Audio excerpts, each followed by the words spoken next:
first movie up, we have what's often considered a classic, or at least a cult classic, the 1988 Maniac Cop. Plot's pretty interesting.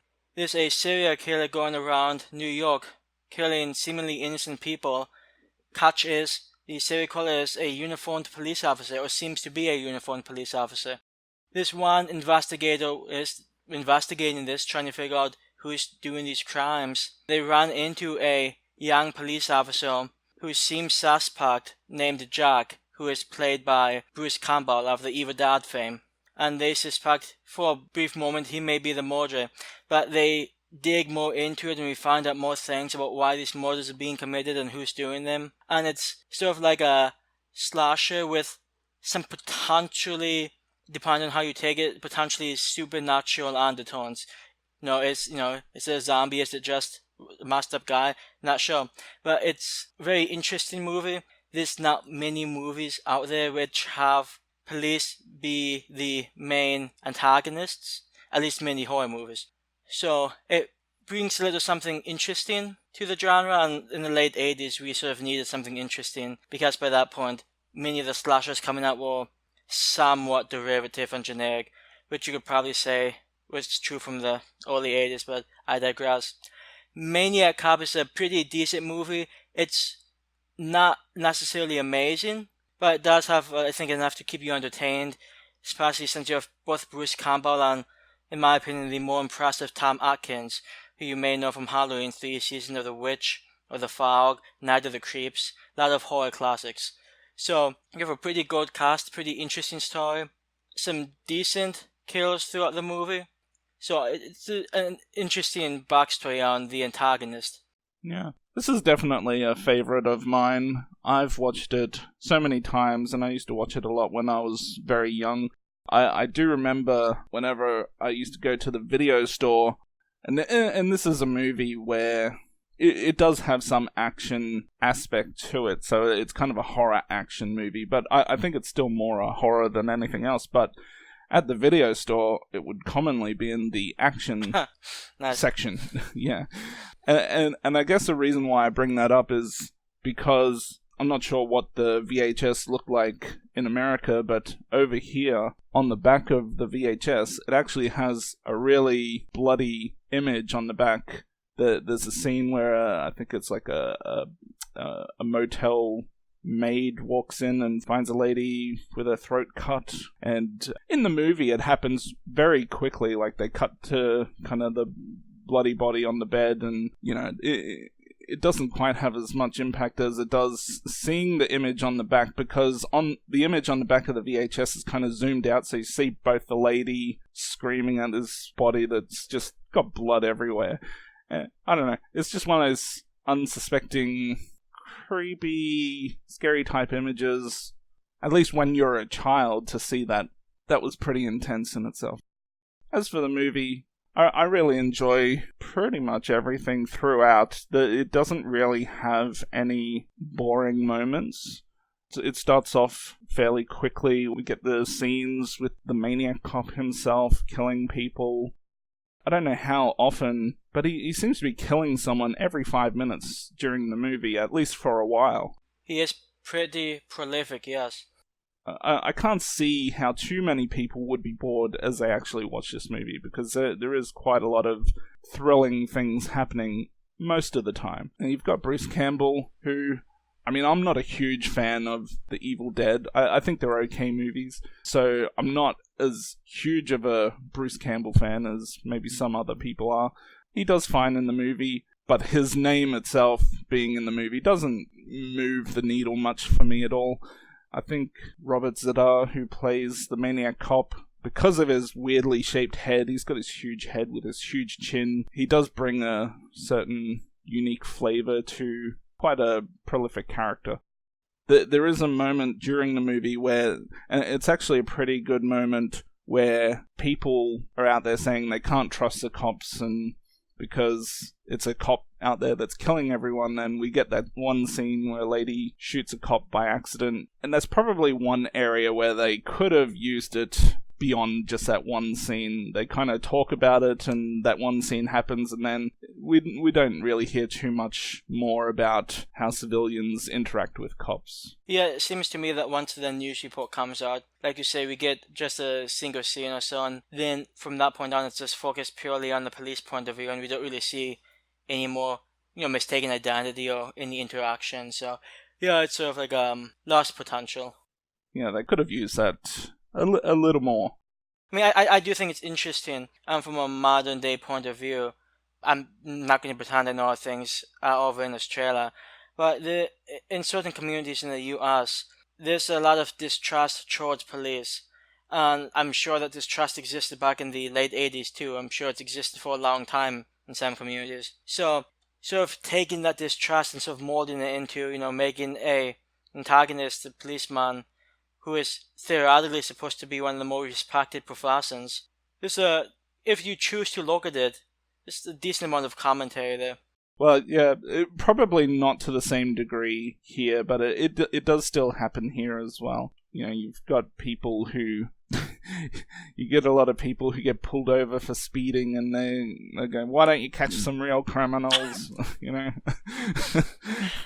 I sort of like your Australian impression, despite being Australian. It's amusing. Yeah, so, I mean, I think it's definitely an interesting idea, and it's not actually...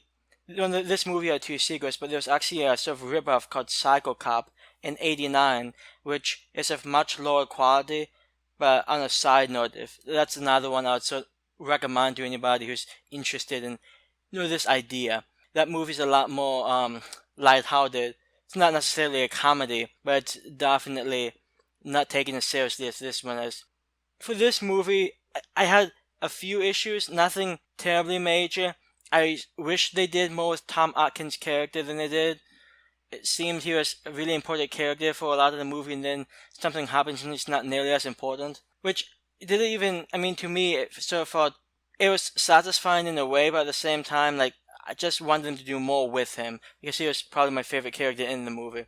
Also, I sort of thought it was funny how Bruce Campbell, comes into the whole situation because his wife was found dead in a hotel, and then pretty much from that point on, he doesn't mention his wife or Alan's just hanging out with the chick he was cheating on her with, which it's a kick in the face to the deceased. I suppose so, but I guess at the same time, they were pretty much on the verge of divorce. Just out of interest, when you watch this movie, and I don't know if you actually watched it very recently or if you're just going off the last time you watched it, but there are two different versions of this movie. There's the regular, I guess, theatrical type cut, and then there's also, I think it's referred to as being a Japanese television cut. Now, see, I've got both a Blu-ray and a DVD, which have two different versions, and the TV cut actually has a lot more added footage of a new character who actually doesn't appear at all in the theatrical cut, like a mayor of the city. Did you watch that one? Well, so to give some context, once we found out which movies we were discussing, I ordered two of them on DVD, one being Maniac Cop, the other being The Blob. So I got the DVDs of both movies because it's the easiest way for me to watch them. So after I had read your review, I double checked which one I watched, and it seems that I did watch the shorter 83-minute version. So I may have missed out on some of the interesting additions that you may have seen. The scenes themselves, they're not that special, but it does...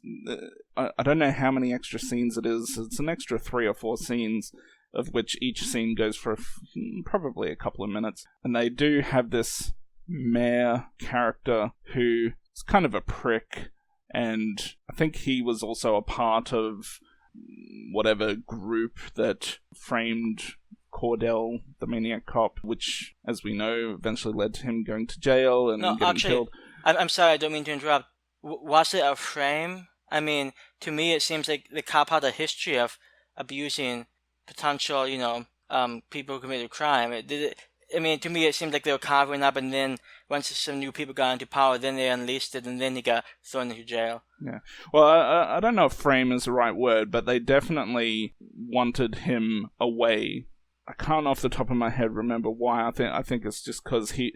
Oh, actually, it's because the politicians themselves have some dirty hands, and Cordell was getting close to busting some of them, I guess. Nice.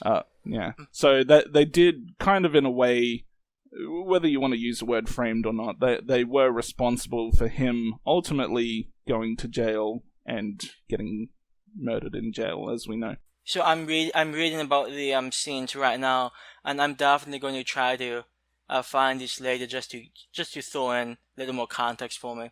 For anybody who doesn't know, and I suspect most people may not care, I always take an interest in politics, so any movie that throws in some politics has me. I guess the most interesting thing with these extra scenes is that it does come with an additional ending scene just before the credits, which is mostly kind of like an off-camera type kill scene, but for me it's actually quite effective. I quite enjoy those extra scenes themselves, even though I can live without them as well. I think the movie is slightly better with them. And you can tell that these scenes were filmed, I guess, separately from the movie, or at least without any of the other cast being involved. So these extra scenes purely just have this mayor character and some other throw-in character, I think, for the most part. If I had to take one version over the other, I would probably take the version with the extra scenes. I will say, I will look into that sometime after the show.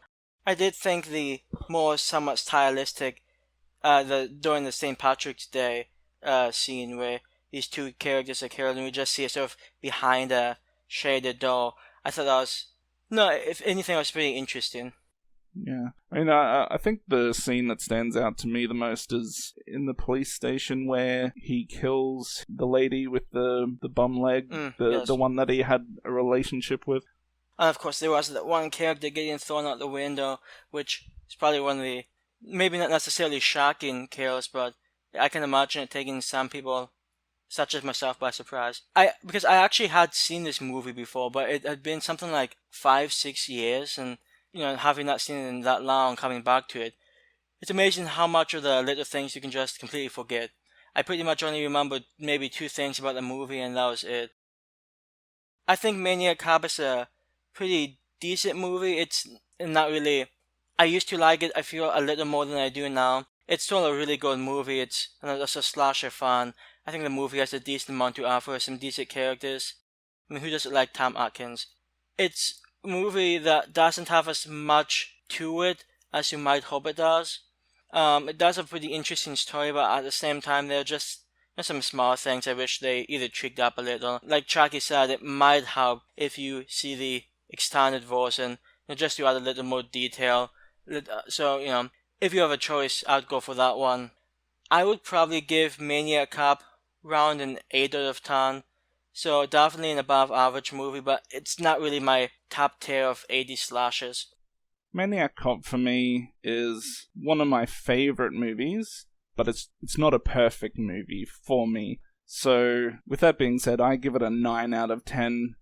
The character of Cordell is quite interesting, and because they provide that kind of emotional touch to it, he is a bad guy, but he's also a good guy. So having those two sides to the character definitely makes for something a little more unique than your typical bad guy out there slashing people. I will say the flashback they threw in was, in my opinion, really effective for Cordell.